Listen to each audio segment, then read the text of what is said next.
Welcome to Coast Gaming Central Podcast, episode 35. We are back and we're live. I'm MK Guy, Jaron Dorsey, whatever you want to call me. And of course, with me, my brother from my white mother, Mr. Corgan the Krogan. What's up? Wait, hold on. We have a podcast?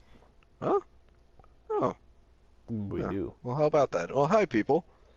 Hello. Some people might argue it's a web series, but Yeah, maybe. my argument is we're on podcast services, god damn it, so it's a podcast. All right. It's just been for all of. Well, let's just go ahead and clear the air about it now. It's been a while since our last episode. It's true. Yeah. And reason for that is because, well, a combination of reasons, but I'm just gonna sum it down to we just didn't want to talk to you until we finished all the games that we have been playing. So we could give you those impressions, as well as, there's just a very busy month. He's been thinking about this for the last month. Yeah. Every second of it. Every second of it. This is the best we came up with. We just wanted to finish our games. No. So yeah, it's just been a busy month. So there's that. But we're back, and hey, Hey, now they get impressions of not one, not two, but 3 finishing impressions on 3 different big titles. So, hey, actually 4, because you played Resident Evil. That's actually. right. Yep. So there you go. Yep, there you go. And even though you're welcome, folks. Yeah, we left you to put in some work, Yeah. But now we're back, and now we're gonna get this working, and we're gonna cram it all in an hour. At least we're gonna try to. So here we go. Hey, it's a free podcast. Calm it down. Yeah, it's a free we ain't podcast. Getting paid for this. Yep, free podcast. And while you're at it, be sure to subscribe and share this with all your friends and family. Let them know that we're back. Yeah. Again. Exactly. Again. We're so consistent. We're very consistent, but you know what? I can at least promise you that we'll try to be consistent at least through E3. Yeah. Oh yeah. Hey, next month, baby. Yeah, as a matter of fact, Corgan, we news. should probably start to try to figure out what we're gonna do with E3. We'll talk about that at a different time. Yeah, all right, yeah. But anyway, let's get into the episode. We are here, and we are going to start here. Let's do a little bit of catching up with you guys. Let's talk about what we've been playing. So, Corgan, you want to go ahead and start, or you want me to start? It doesn't matter. All right. I guess I'll start. Yeah, okay. So, as everyone knows, like at the end of February, that was the start of true death for this year. So, started off with February 28th. I played Horizon Zero Dawn, and I have completed it now. And if I was to give it a rating, I'd probably give it a 8.5 and say that the combat is really well done. But there's one thing that I hope that the sequel will improve on, especially after the release of another game, which I'm about to talk about, which is Legend of Zelda Breath of the Wild. Which if I was to give a number to that, I'd probably say I'm gonna go 9.5. 9.5. I'm not willing to give it a full 10, just because there are some issues with it, but the frames. No. Besides the frames, actually, I have a few other issues with it, but still, really liked it. So, and one thing I hope that Horizon 2 takes from Zelda is how Zelda did the exploration, because the climbing and stuff in Zelda is, how you can climb anything that you want in Zelda. When you go back to Horizon and you don't have that ability, and Horizon has only very specific spots that you can climb, like it works fine in like a Uncharted game, that style of design with climbing, because Uncharted is just a linear experience. You're pretty much all right, I gotta climb this way in order to advance the game. But in an open world game, you kind of want to just, you don't want any shackles on how you can climb stuff and how you can get around the world. And it just felt a little shackled in Horizon Zero Dawn. But, I mean, it was Guerrilla's first attempt at an open world game, and for their first attempt, is a solid, very, very well done game. So, and that brings me to the last game I've been playing, or full game anyway, in Mass Effect Andromeda. And I really, really like this one as well. And if I was to give it a number out of 10 for that one,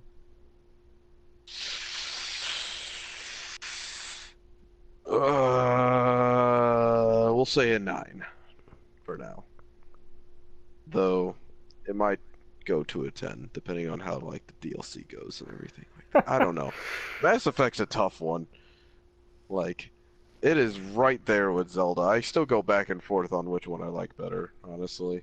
Either Zelda or Mass Effect, but I feel like just because Zelda's a little bit more polished than Mass Effect is, then that's what gives Zelda the slight edge. But really, really like Mass Effect, and highly recommend it for anyone looking for a good RPG.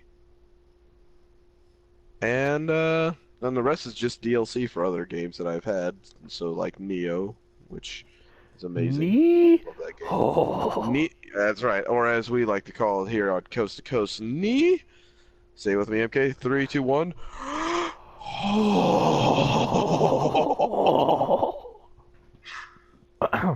And that's it. Anyway, MK.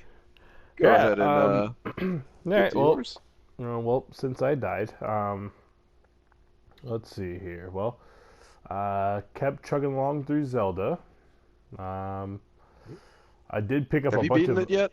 Actually, I have beaten it, actually. Yeah, I did. Ah. Yes, and I will say the music... Oh, yeah, that's fine. I was just about to warn you about spoilers in case...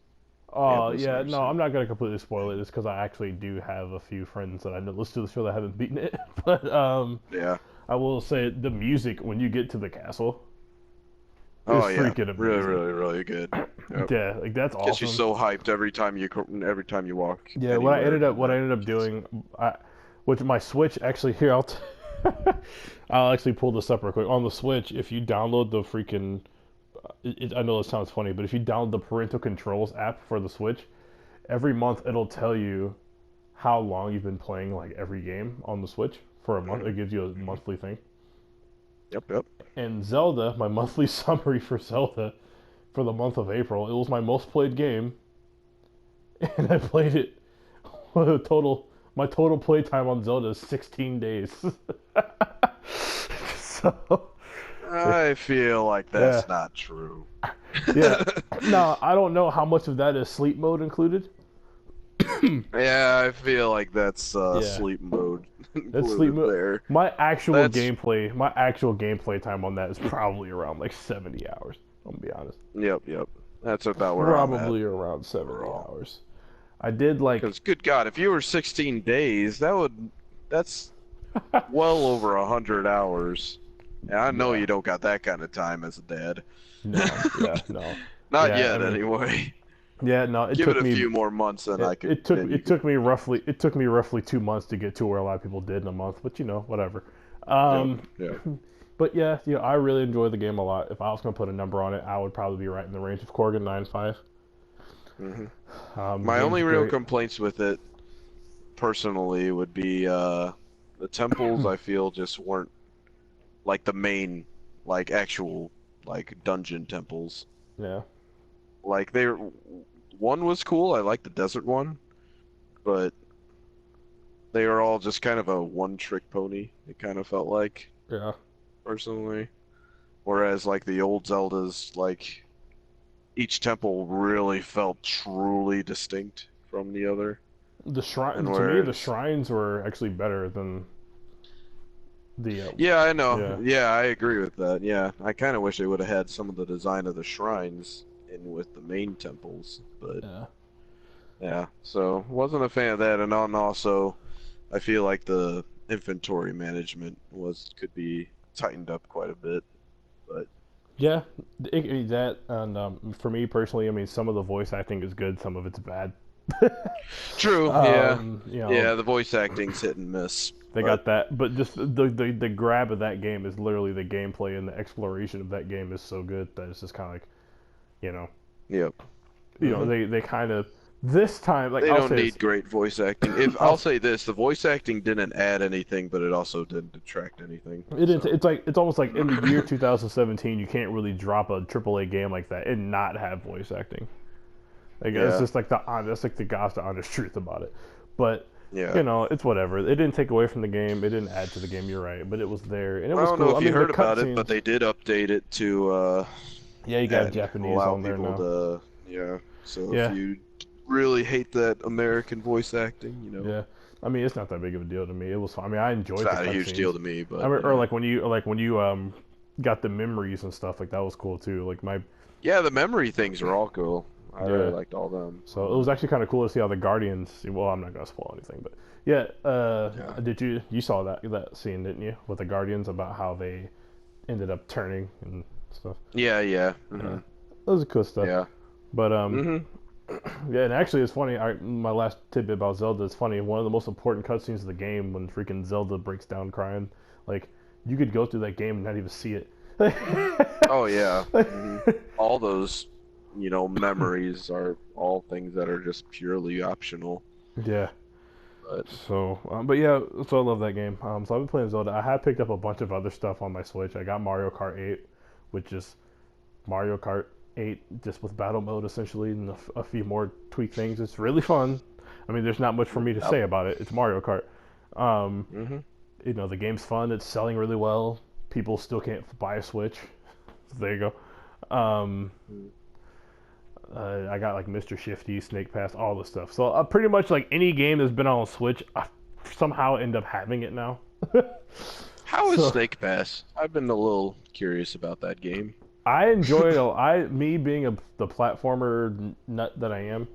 hmm All right, there's a lot of things they got really right with that game, and there's a couple small things I feel like they got wrong, but it's not I wrong heard to the the checkpoint system's a little rough, but checkpoint's a little rough, which is okay because that kind of adds to the challenge of the game too. hmm And then the camera is kind of wonky. Mm. Other than that, though, like it feels good. Like it takes a little bit of Yeah. getting used to. I'm not gonna lie. Like it takes a little bit of getting used to. Like you're not used to playing a game where you have to actually maneuver like a snake. Like that. yeah, but it's just Yeah. pretty cool. Yeah, that's pretty Gives it cool. its own unique You know, there's flair. times where I'll be sitting on a ledge and I forget you're a snake. You're slimy, so you start to slide off of it. It's like, Mhm. like damn it. Like so, there's things like that. The game's really cool. I mean, if your goal of the game on every stage essentially is to get like these 3 objects that unlock the gate for you to move on to the next level, pretty much. Now, Mhm. it's optional, but like there's other things you can collect within the stage if you want to get like a full 100% completion, which I'm Mhm. sure that would be required to get like a platinum on PlayStation or something if you're playing it on there. Yeah, it's a Um, collectathon, but you play as a snake. Yeah, it's really fun. The music is great. You know, it's from Sanzaru Games, which Sly 4. Mad respect to Zanzaru. Yeah, I mean, yeah. So I mean, the game is really good. The soundtrack's great. I mean, personally, if I'm gonna give it a recommendation, I would say if you got a spare $20, it's not the worst thing in the world you can spend it on. Mhm.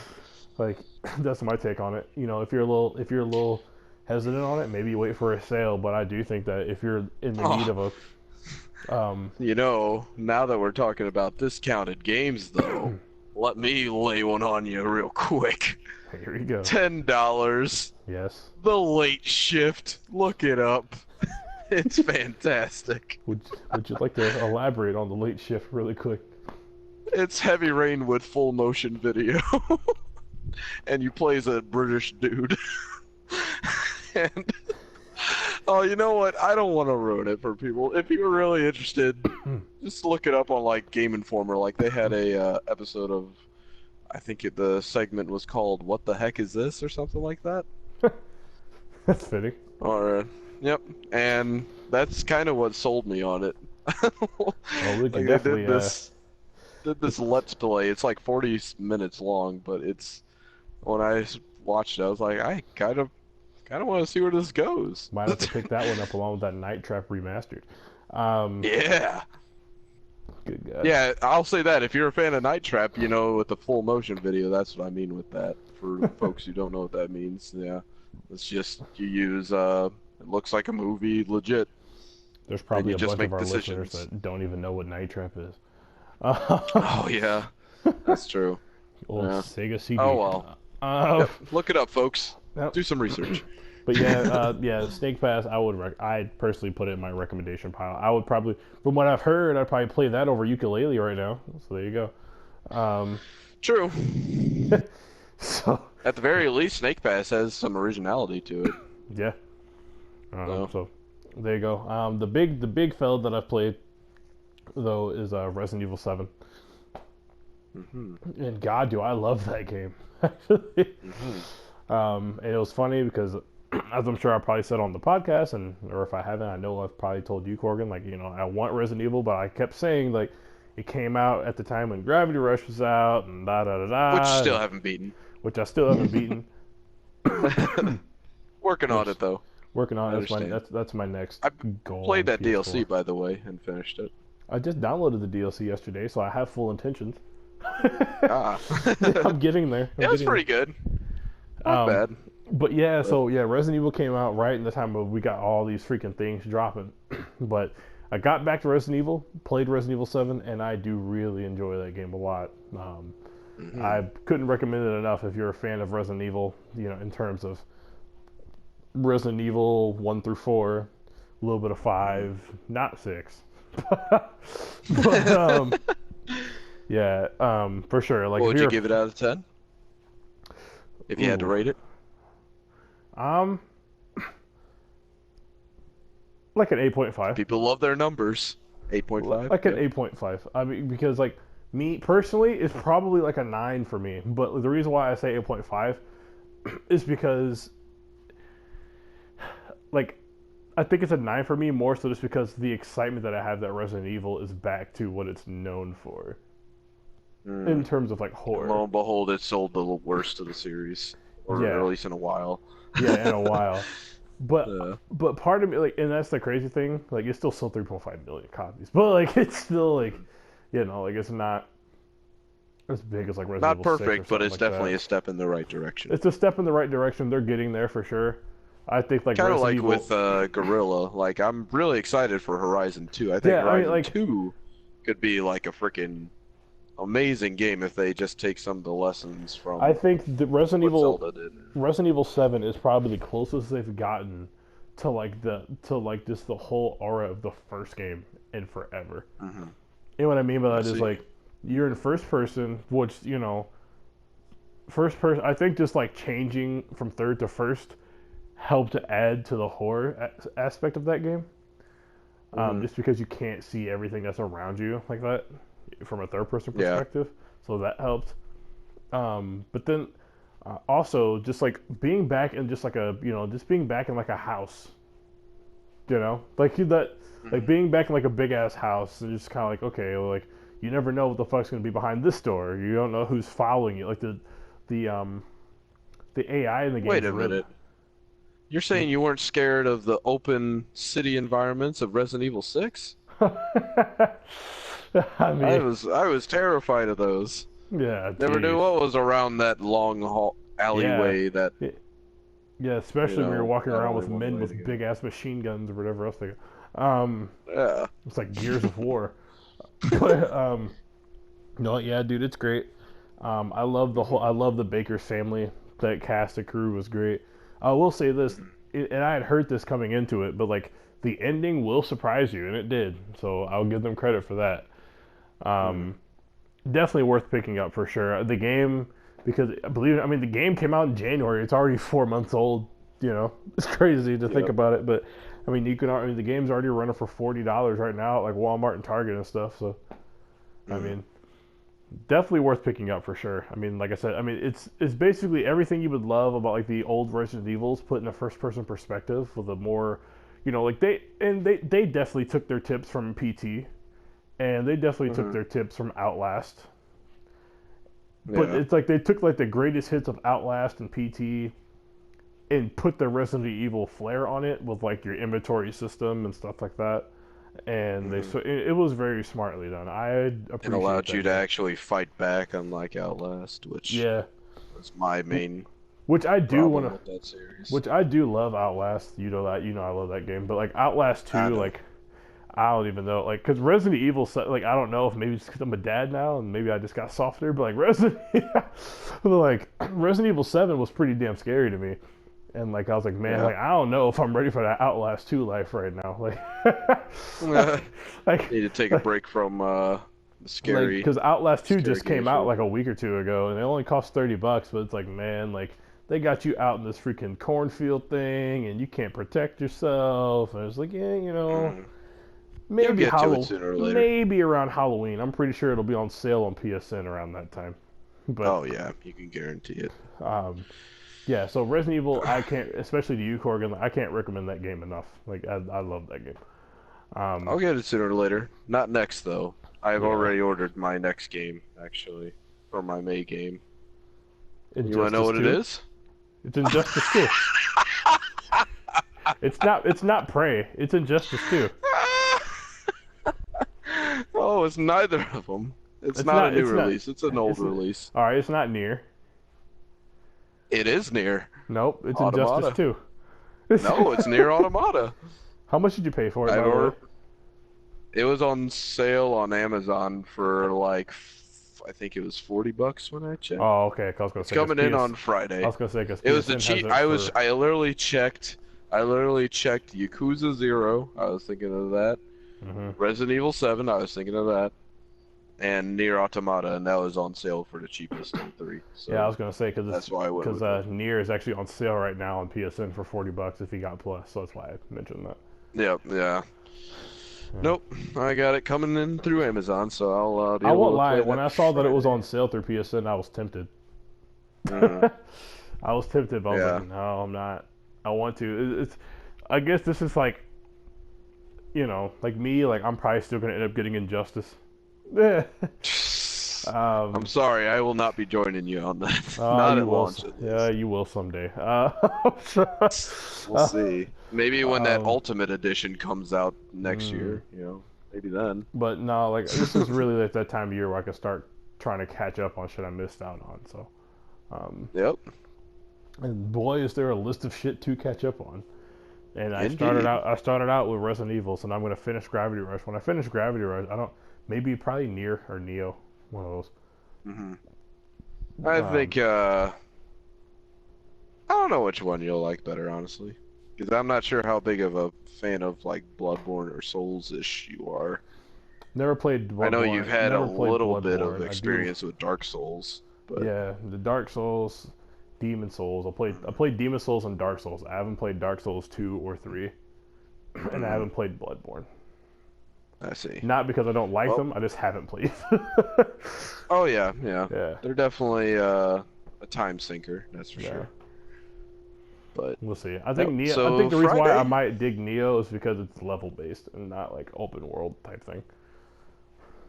That is true. Yeah, I do like that, and also like the side quests are actually really well made to where you can like complete like a side quest in like maybe like 15 minutes or 30 minutes or so. Yeah.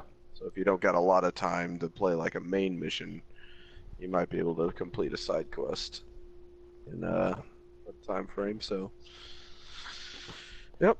Either way, both great games, I'm sure. Yep. So looking forward to it. So that's what we've been playing. I honestly, Corgan, don't remember what time we started this, so I don't know where we're at on time. So I'm just gonna go ahead and let's move on. Trying to keep within our timeline.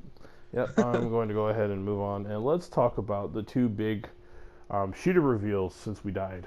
The first one would have been Star Wars Battlefront 2, coming from your friends at DICE, in co-development actually with Criterion, and there's one more. Who is it?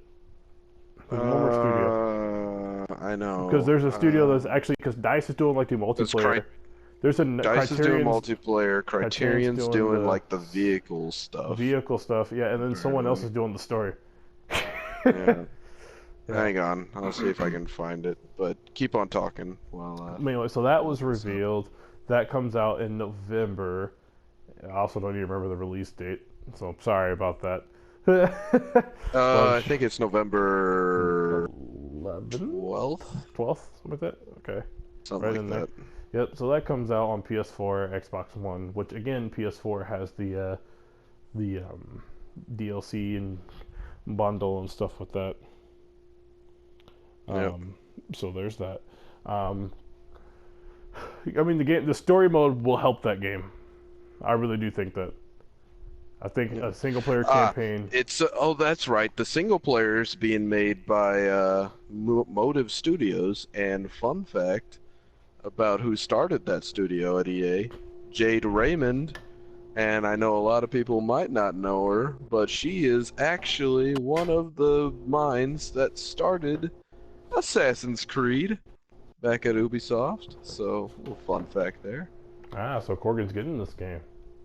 I'm much more optimistic about this Battlefront than the first one. That's for sure. I will say that. Will I buy it yet? I don't know yet. I'm still deciding because of the other shooter that we're about to talk about soon. But yeah, anyway, like on the multiplayer side of it, they're adding pretty much everything that should have been in Battlefront 1, ironically. Like they're adding prequel stuff, so you'll have like Darth Maul and Yoda in there, as well as new generation stuff, so you'll have like Force Awakens and The Last Jedi stuff apparently in it, as well as, of course, the classic trilogy. So that's good to see how they're expanding it to all the different, trilogies of Star Wars and eras of Star Wars. For the Criterion, the mode that they're focusing most on, I heard, is just the space battles, actually. Nope. So that's interesting to see them like that they even like attach that as this. That's a major mode that they're developing. So I'm interested to see how that turns out, because that's another thing people did not like about Battlefront 1 EA. There is no space battles until way later in the Death Star DLC, and even then I heard that wasn't very well done.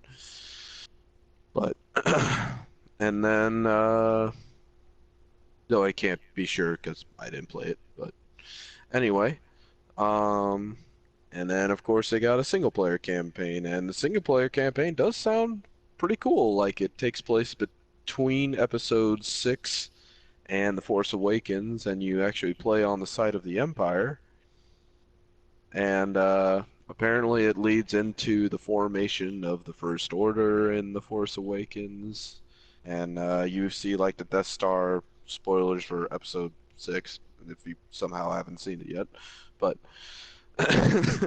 you see the Death Star blow up from Endor, and yeah, it's apparently like a 30-year like time span for the campaign, so that should be interesting. And yeah, it's like I said, Jade Raymond's on it.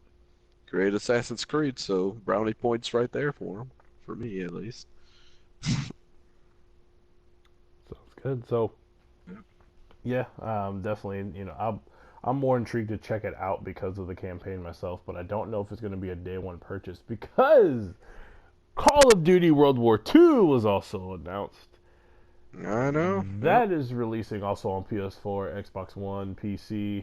All right, so technically they haven't announced any platforms yet, but I mean, come on, it's COD. Wait, did they? I thought they did. No, they haven't formally announced like any platforms. They just said the only thing they said was like DLC first on PlayStation. Oh well.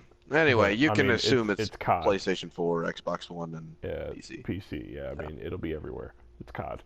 Mm-hmm. Also, probably a PS3 and a 360 port of some sort because it's COD. That'd be super nasty. They still do it. I know they will. They might try it. So they still do. Infinite Warfare was on there. yeah, that's true. I mean, all right. all they have is Just matter of fact, I think the last time, I think all they have is like multiplayer and zombies now. Like I don't even think they have like the campaigns The anymore. campaign on there, yeah. Which that would be real nasty because the campaign sounds pretty cool in this one. Yep. So Call of Duty World War II that drops in November of this year as well. Surprise, surprise. Apparently, it's set in World War II. I Yes. don't know if the name told you that or not, but Well, yeah. So I hear that's actually a trick. I hear it's called Call of Duty World War II, but it actually takes place in like 2015. yeah, Just yeah. kidding. Like But World yeah. War II didn't actually happen like we thought. All right, we're just kidding. But yeah, the So yeah, game. Um, all right, let me backtrack. Call of Duty go ahead. or Activision has been saying that they want to get Call of Duty back to its roots after Infinite Warfare came out, and people were kind of trashing on it. Hmm. And sure enough, so what did they do? I mean, obviously they've been Yep. making this game for years now, but Yes, yes. it just the So timing for just kind anyone who's of saying that it's a direct response to Battlefield 1 going to World War One, most no, likely it's not the not. truth, not the No, I case. mean maybe in like the early development stages, maybe word got around like, hey, EA's doing this, but Hmm. like, And you know, maybe, I mean, like they just had this thing kind of on the back burners for a while, and once they saw that one do well, they were like, well, all right, yeah. no ups Well, I coming mean, out next year. here's the thing. I mean, Advanced Warfare was three Call of Duties ago, and this is on a 3-year cycle. So as soon as they put out Advanced Warfare, they started this. Yep, So yep, we're talking 2014 through now. So, yep. but yeah, so as they call it, boots to the ground, which I'm probably gonna get annoyed of hearing them say that between now and the end of the year. Yeah, boots on the Um, ground, baby. but yeah, a modern day World War II shooter. I'm excited. I'm very Mm-hmm. excited. And Yes. especially if it's going to be as historically accurate as I think it's going to be, I think that story is going to be great, and I think that the Yeah. game is going to be fantastic. So Yeah, and it's not even just going by what COD is used to, surprisingly. Like, this one definitely sounds like it takes some pretty decently big departures from what you're used to, such as the new medic system, where apparently, I mean, I don't need to go too into depth with this. Everyone knows that pretty much every shooter that you've played for the last decade pretty much has been you take cover. As long as you don't get shot or damaged at all, you recover your health automatically. Like, yep. you know, like magic. Apparently, in this new Call of Duty, that is not the case anymore, and you actually have to call over your medic if you wish to be healed up, Yep. which is Wow. crazy for me to even think of. Like that is that could completely change the whole flow of battle in that game, Yep. actually. Because all of a sudden you are way more squishy. It'll make you think twice about just running out there like all the other Call of Duties. Exactly. Yeah. No more you're a superhuman who can punch dudes through walls and crap like that. Like Yeah. in the like the series is gone. And the series, you know, started out meaning to be a, authentic feeling World War II shooter. That's how the series got its start, so Well, and it just so happens those are the Call of Duties that I like the most. So, needless to say, I'm pretty pumped. I hope to see it. I hope it does really well. Um, this is the first Call of Duty in my life that I have pre-ordered, if that gives you any indication. jeez, I didn't even know you already pre-ordered it. Well, I pre-ordered it primarily so I could play the beta, and that's really going to determine if I keep it or not. Smart man. Did you Mm-hmm. pre-order on Amazon? It, mm-hmm. Smart Yep. man. Yes, sir. If He that knows the beta tricks of the impresses trade. me, that's gonna be the shooter I buy this year for sure. Yeah, yeah, same here. I mean, I'm already stoked Hmm. for that game. I already have people, people that weren't even buying Black Ops 3, Infinite Warfare, all those games are like, yeah, I'm getting Call of Duty World War II. So, Hmm. you know. And here's It looks good. another thing on that. Last year when the Infinite Warfare trailer came out, you remember it was like a thing like how many dislikes it had on YouTube? Hmm. This Definitely year, not the same case here. yeah, this year it's like I think it's something like they almost like broke a record for how many likes it has. Like it's ridiculous. Hmm. So there you go. Yep. Watch that trailer if you haven't. It looks fantastic. So Does look quite cool. And we're looking forward to E3 for actual full-blown demo, I'm sure, is going to show You know, up. I'm actually really looking forward to E3 for both of those games we just talked about, actually. Yeah, I definitely want to see some of Battlefront's campaign. Yeah, me too. The only problem is that you Uh, have to sit through EA's press conference for that one. yeah, well, YouTube is fantastic. EA's press conference I'm actually quite interested in because I'm feeling like BioWare's new game is going to be Oh, it will be. unveiled this year. I hope it is. I don't know. I hope it is, though. But yeah. So there's that. So Battlefront 2, Call of Duty World War 2. They both have twos. Um, both coming out this year, this fall. Should be a good time for shooters. One could say it's too fantastic. uh, So moving moving on. on to Scorpio and Switch. I'm gonna talk a little bit How's our here. time doing? You know at all? Hmm. How's Oh, our I don't. time doing? I No would say we idea. probably roughly have about 20 minutes left. Okay. Well, let's Yeah. get into the Scorpio and Switch Yep. talk then. Time for Scorpio and Switch. So I think the Scorpio reveal happened like the week after our last episode or something like that. So Mm-hmm. we're a Yep. little off on this, but you know what? It's still relevant because there's been nothing else new about it since because we're waiting for E3. Mm-hmm. So Scorpio was revealed. I'm not going to get all techie specky. I just Yeah. know, If you you want to know, look that up, look it up yourself. yeah, It's just bottom line, like simplest answer. It's definitely the most powerful system of all time yep, thus far. And for the next few it's years maybe. Mhm. But it doesn't sound like it's really starting a new generation like people theorized either. So Yeah. Which it could, there you what go. the thing and the thing I say about that, it could have, but I think Microsoft is just scared to take that plunge by themselves. hmm I honestly think And I that mean, I don't really think they really even need to, honestly. I just they feel don't. like that would have just been jumping the gun a bit. It And would it'd have. be bad for the entire industry, really, if they did at this point. Yeah. So I just don't think the industry's ready for new consoles yet. Well, Nintendo was in a different position where they had no they choice. had to. Yeah. They had to come out with a new system. But No. It's weird though, dude. Like the industry. Maybe this would be like a bonus episode one day, just how weird the game industry can be. But hmm because honestly, right now, like our game generations are all fucked up now. Like, like it used yeah, to be yeah, pretty, pretty like okay, GameCube, Xbox, PS2, okay, PS3, Wii, 360. But then like, hmm and and then it I went Wii U, Wii U, PS4, PS4, Xbox Xbox One, One, but now it's like and all then it right, went now Switch. Now it's Switch is out, PS4 and then Pro PS4 and Pro, Xbox One Scorpio. S. It's like yeah, it's just like so. What Madness. Xbox is essentially doing with Scorpio though, yeah, it can definitely do native 4K gaming. Mm, It'll at least they upscale. claim anyway. Yeah, yeah. I mean, they So, say it'll upscale um, all pre-existing games mm, to 4K, but not native. It'll just upscale it, which is actually yeah. something Xbox One S does. So Mm, you're not slick Xbox because I have one.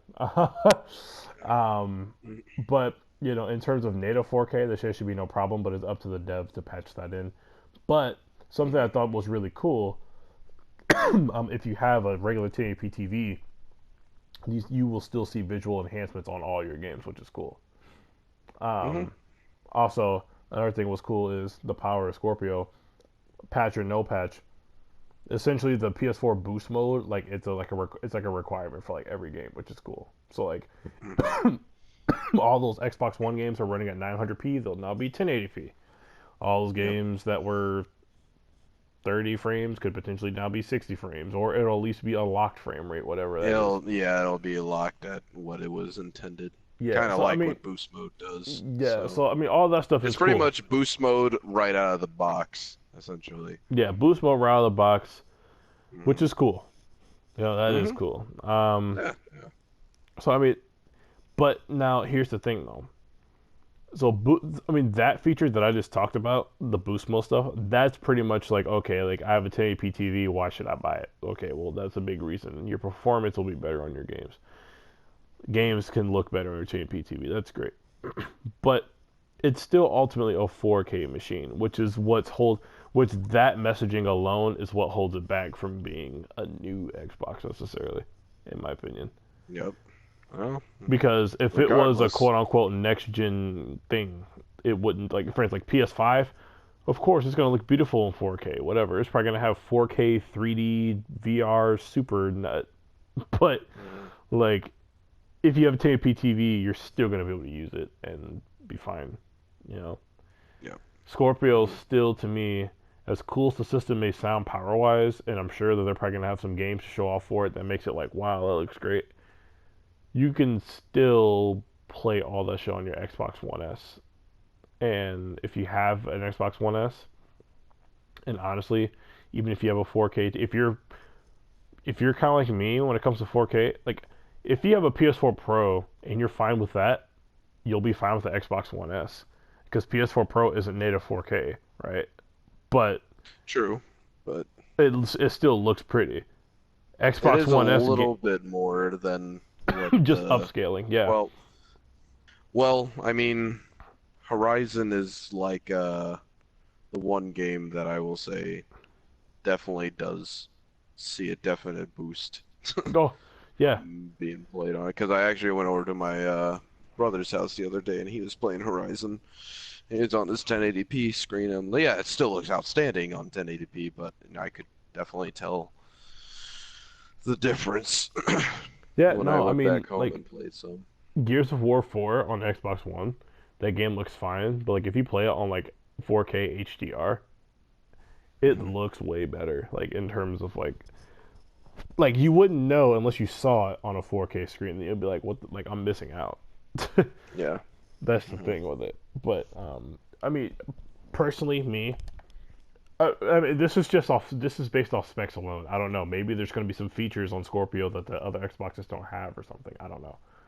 But just purely off specs alone, I still personally think you'll be okay with just your Xbox Slim.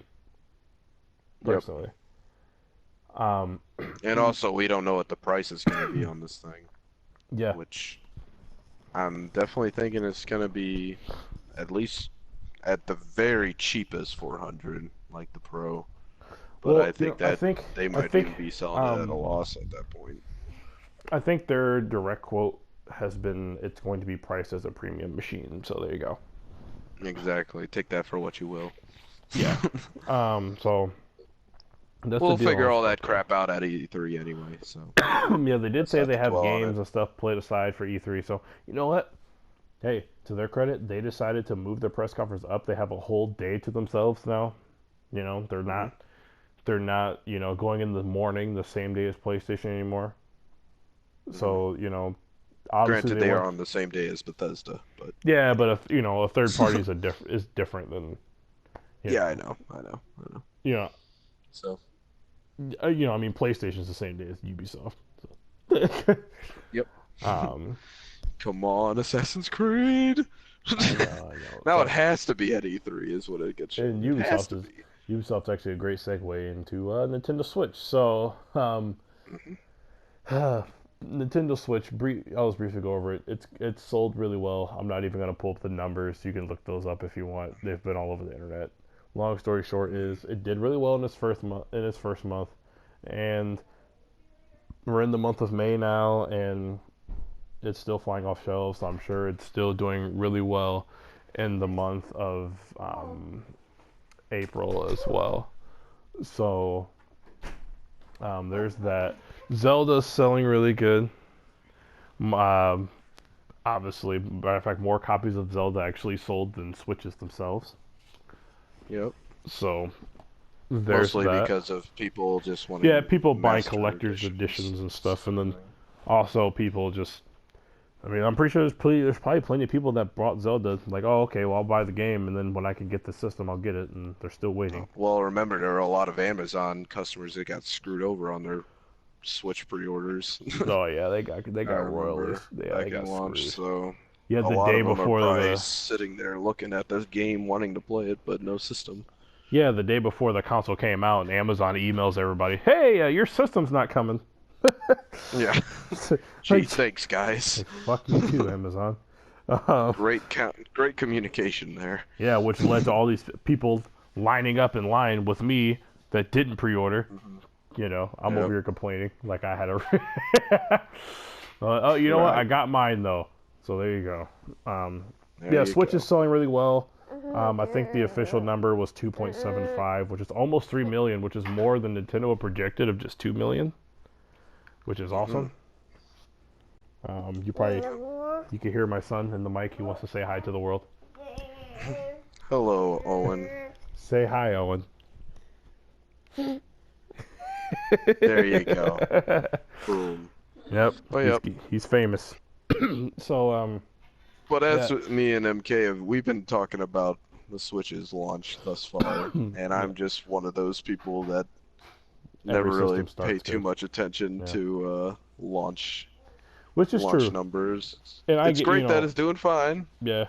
Well, but like I said, like I get, and I totally agree with you. Like that's true. Like every system starts off good, but in terms for them, the reason why I say it's a kind of a bigger deal for them is because the Wii U didn't do that great out the box. like, and no, out the box it was just fine, actually. It's its lifetime sales that proved it sucked.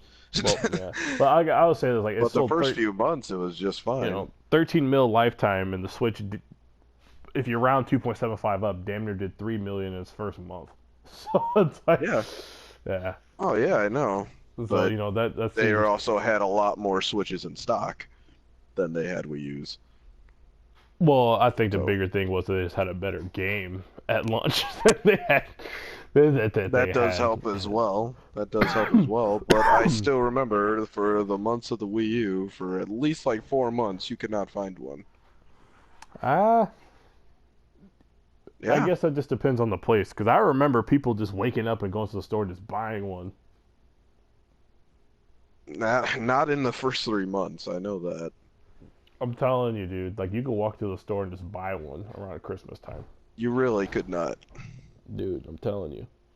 Dude, I'm telling We you. need to build a time machine and go back and look. Uh-huh. No, but no, Okay. seriously though, good for them. Hopefully they can maintain it. I mean, Mario Kart came out. It was Japan's like no NPD comes out around here weekly like it does in Japan. But I mean, it was the fastest selling Mario Kart game at launch. It sold the most copies ever of a day one for a Mario Kart game, which I find crazy, considering how many. I don't really find it that crazy myself, but Let me ask you about that. Let me ask you about that because I'm just thinking about the amount of Wii consoles that were out, and that's why I think like, oh, really, the Switch version is the highest selling. That's why. well, I mean, there's people are looking for anything to play with somebody on a Switch, and up until now, there hasn't been another multiplayer game, whereas the Wii U had a few different multiplayer games that people could go with. Yeah, that makes sense. So, But yeah, it was. I saw that it was the top selling game in Japan when it came out. Of course, the Switch has actually been selling really well in Japan for a new console, which is great because not even the PS4 was topping the hardware list when it came out. But Japan's just a different they're all about portability over yeah, they're there all about primarily, portability, which is probably why they went in this direction when you think about it. Mm-hmm. But So yeah, I mean, it worked out for them. When stuff like Monster Hunter stuff starts coming out on it, that's when they're really gonna probably start racking up some cash over there. As my son picks up my Switch and starts unlocking it. Don't bang it on the table now, son. there you go, Owen. Bang it on the table. He wants me to play him Mario know. Kart. That's what he wants. He just wants to test how sturdy it is. That's all. It is pretty sturdy, I will say that. He's picked it up and dropped it a few times, and no scratches or nothing.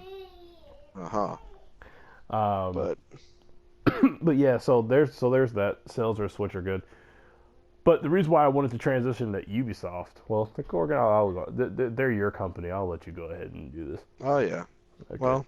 Well, besides the other obvious things I love about Ubisoft, I guess should I start with the Switch thing since we're on the Switch right now, Well, or yeah, should that's I why I start wanted. at the That's other why I one? wanted you to talk about. Oh, okay. I didn't know if you wanted me to talk about the Far Cry No, no, 3 no, no, no. tease. We'll round this All out right, with all that. right. Yeah. Okay, okay. Well, for the Switch with Ubisoft, it sounds like Ubisoft once again is the big third party developer, getting Nintendo's back Yep. and allowing them to. It sounds like Nintendo is working with Ubisoft on that Rayman or Raving Rabbids Mario RPG thing, and apparently, I forget who it was. Was it Kotaku? I think the Kotaku, yeah. story said. It was the Yeah, that got the apparently some art for it or something like that. They said, I think they said art. yeah, But it's art or it's like anyway, assets or yeah, whatever. Yeah. assets. Yeah, they described. It sounds like pretty much you'll have 8 playable characters, and I think they said Mario and Luigi, Yoshi, and one other person from the Mario universe, and then apparently 4 Rabbids that dress up like Mario, Luigi, Yoshi, and whoever that fourth one was. I can't remember off the top of my head, but Peach. maybe Peach. It might have been Peach. Yeah. But yeah. Anyway, and also apparently they have laser guns. He said of some sort. So it just sounds so wacky that yeah, it sounds pretty cool. And for all the haters that Ubisoft has, I definitely feel like the Nintendo fanboys should definitely treat them with some respect, because it does seem like Ubisoft is always willing to back up Nintendo, at least at launch for the most part, all the time. Like, hell, they've even got what's it called, Steep on the Switch. So Yeah, Steep is coming out, which I still haven't heard anything about. But the most, to me, the most important part about this is that it's on the Snowdrop engine, which is the same engine that the Division was made on. Yeah, the Division was made on. More importantly, South Park is made on, and South Park can easily be on Switch.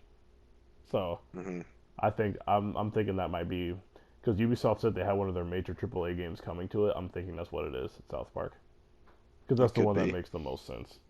And if considering it's an RPG, Ubisoft actually has some good RPG experience under their belt. Yeah. A lot of people like South Park. I personally didn't really care for it myself, but I know a lot of people did. But another game that they made that I really, really did like came out way back when the PS4 first launched. It called Child of Light. Oh. I really, really, really, really like that game, and I hope this one's kind of something more like that game. Yeah, only with Mario and Rabbids. And if it is, that'll be great, because I really, really love that game. I'm actually surprised. I wonder. Well, I guess I'm saying I'm actually surprised that this RPG game actually isn't running on like that Ubi Art engine. I know. Would have made sense. Such a great engine. I really don't know why Ubisoft hasn't. Unless they're really trying to get like some Pixar fidelity out of this game. Yeah. Who knows? Nintendo could be, Yeah, maybe Nintendo just wants to. Maybe Nintendo just wants to prove a point. Like, hey, we can get, if you can get this engine on here, you just have to do some other things on the back end to get it going. But you can get it on here. Maybe that's what it is. Kind of like EA, because like EA has like their Frostbite engine running on like FIFA on the Switch. So it's kind of like, okay, well, you can get the engine going, but it's just like how much effort you want to put into actually getting your game to run on there. Yeah. It can be done. It's just a matter of how much do you want to like how much visual fidelity or whatever you want to take away or whatever. But I mean, and how many resources you want to put towards it. Yeah, but I mean, if the thing keeps selling the way it is, and if the portability of it keeps popping off the way it is, eventually companies are going to start doing it. That's just kind of it's a wait and see nature. That's all it is. We'll see. I mean, but then again, I mean, the Wii did sell quite a bit, and third-party support dwindled away from that pretty quick too. Well, yeah, it did, but it didn't. If that makes sense. Like you just never know. You didn't get you didn't get Assassin's Creed, but you got Carnival games. Exactly. Yeah, that's what I'm saying. Like, they were there, but they weren't there. Will make like specific games every now and then. Back then, they did at least. But the gaming landscape has definitely changed quite a bit. It's just too bad that THQ doesn't really exist anymore, because like THQ would have been all in there. Well, it's funny you mentioned them. Yep, because we're gonna go ahead and just round this podcast out now with this last bit of news here. Would you want to? Well, let's just go ahead and mention that one. Good old Darksiders 3. Yep, Darksiders 3. A THQ survivor. Never played the first two, but hey, just funny to see THQ still sticking around after they went to the grave. So. Which you can play the first two on PS4 and Xbox One remastered currently, and actually, they actually still released the remaster on the Wii U, and not the Switch. Yep. Boom. THQ. Yeah.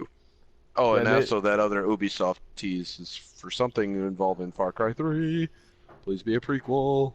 Or you play as Voss. I will lose it. It's a Far Cry 3 remaster, I'm sorry. I hope not. Even though I expect that to be the case, but I hope not. I said, like I told you earlier, it's either going to be a remaster or it's going to be the trend of just old-ass games on Switch, and they'll just call the new port, like Skyrim. Yeah, we'll see. But with that case made, I think that's a good place to end this kind of rapid fire podcast. Sorry, folks, we were trying to squeeze in as much as we could. Yeah. In this one episode. Hold on. One last thing. Remedy's game that doesn't have a title yet. Oh yeah. Yeah. It's going to be published. I figured we'd leave that sort of stuff. No. 505 games, I think of what it was. It's going to be Remedy's next game. The most important thing is their next game will not be Xbox exclusive. It will be multi-platform. PS4, Xbox One, PC. Yep. Which tells me that they were pretty pissed off that Xbox kind of mishandled Quantum Break when it came out. And there you go. Xbox, in terms of like, they've really been messing up on like their first party side this generation. We'll get into that another time. That's another topic. Yeah, but that'll be a bonus episode possibly, or maybe just next week's episode. We'll see. Yep. So with that being said, we got about 3 minutes left. Got any last words? Can't wait for E3. Can't wait to play Nier Automata. He can't wait to play Nier. I can't wait to finish Gravity Rush. And NBA Playgrounds comes out next week, which is like NBA Jam. Can't wait to get that. Oh yeah, I forgot about that one. Costs only $20. Can't wait. They said they're going to add hundreds of players in the future for free, all through free DLC, which is nice. And then also, Puyo Puyo Tetris. I played the demo. That game is freaking phenomenal. That is all. And it starts off with, matter of fact, I have enough time to do it. I have a couple minutes, and the Switch is very quick at loading things. I just want you to hear the intro to the game. Sega!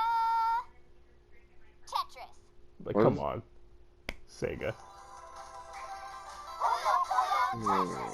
And with that... Alright. Good lord. I love it. And with that, This has been episode 35 of Coast to Coast Gaming Central Podcast, where we will be bringing you gaming news, reviews, and whatever else Boo said in that intro. And we will be back here. We'll see if we do that bonus episode. If not, we will definitely be back next week, and we will be consistent through E3. This is the best time of the year. We start to get reveals and stuff leaked out before E3. And then E3 happens. Good times. Oh, by the way, me and Corgan have a little bet. We'll talk about that later on. Yep. Don't let me down, Nintendo. Do not let me down. They're gonna let you down.